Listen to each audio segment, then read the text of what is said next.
Morning, folks. Welcome back to a rather dull Thursday.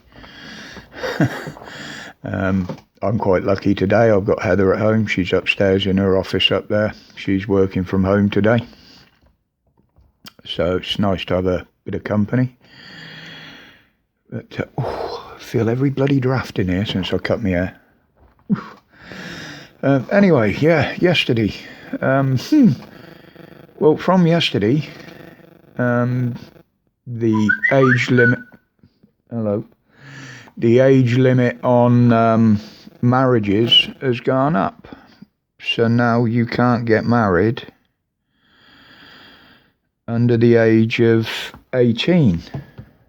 Sorry, I was text about a hospital appointment. This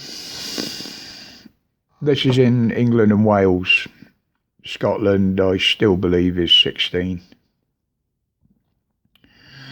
You can be an MP up there now at 16, apparently.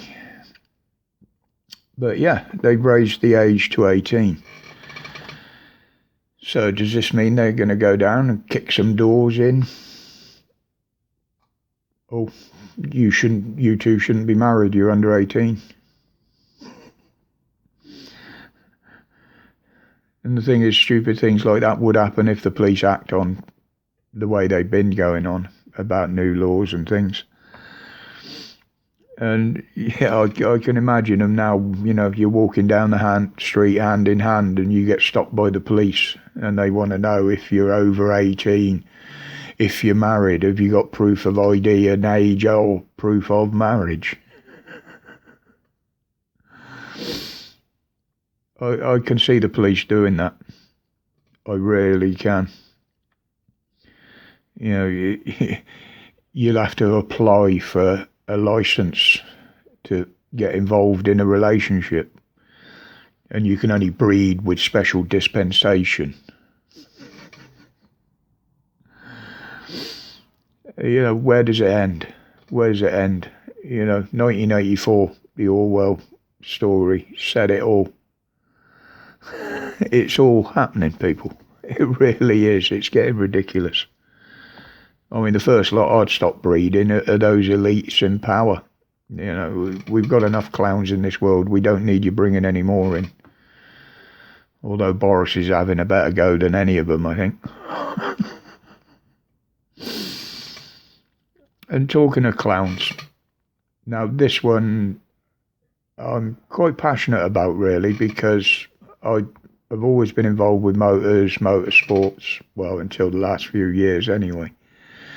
But you got some clown now wants to do away with the yearly MOT on cars and change it to every 2 years.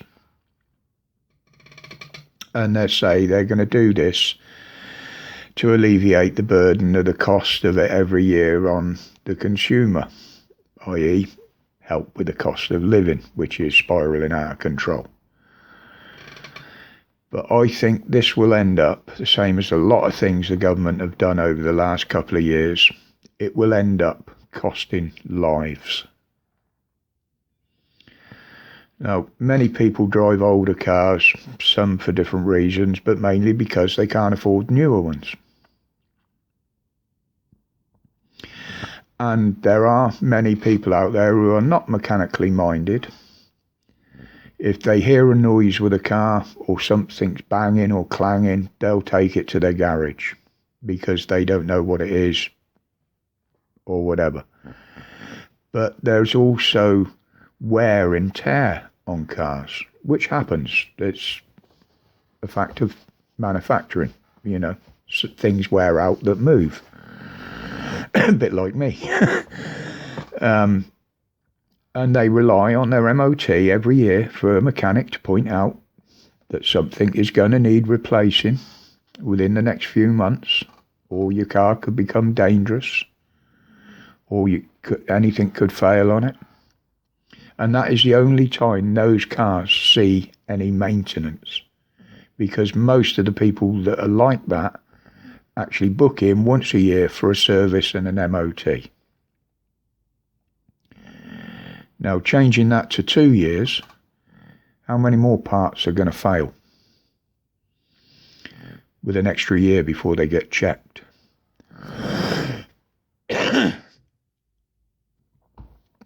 That it's just absolutely common sense, and I think it will cause more accidents through failures on cars that are poorly maintained.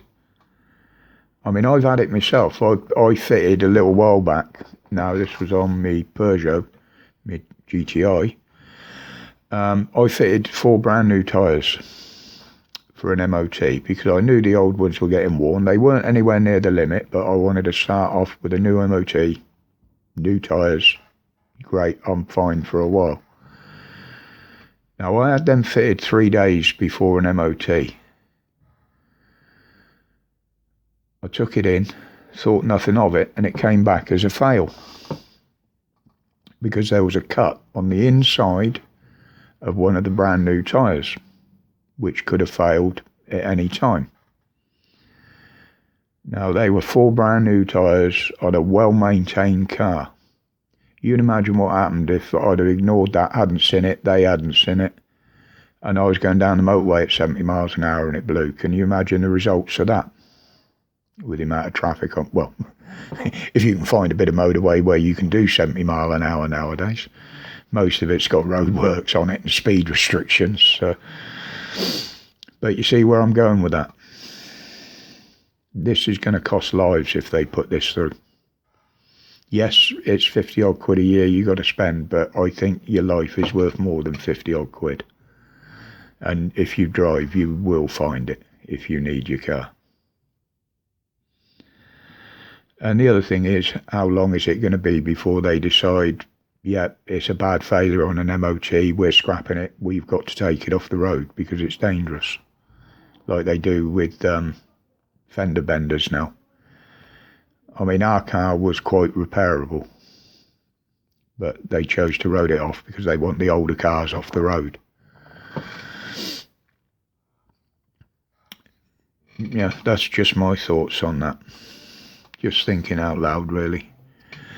So now the world is on the edge of a madman threatening to set the road down nuclear war.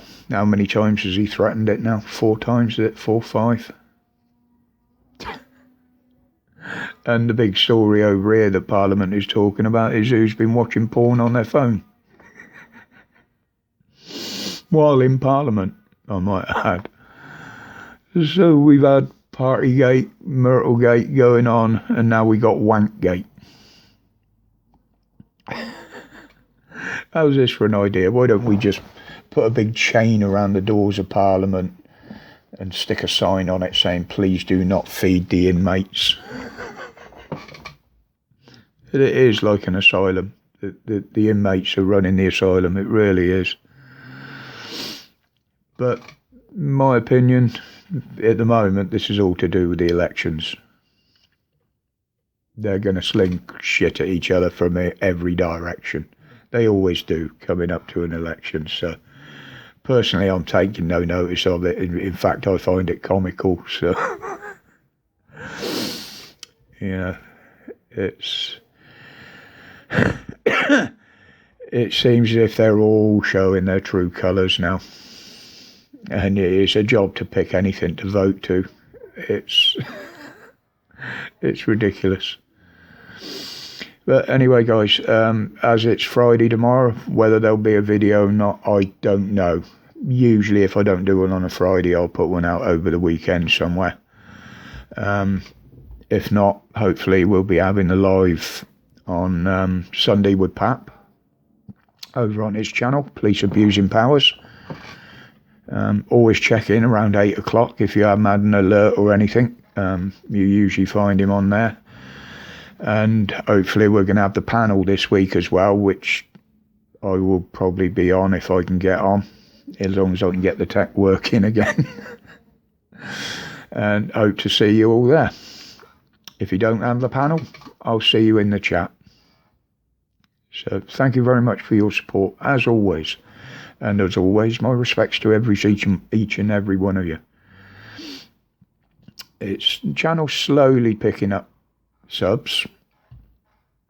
I've never been too worried about that. We've got a nice tight little group in here, all like-minded, so I'm happy. So until the next one, people, stay safe, stay strong, and laugh at the clowns in power.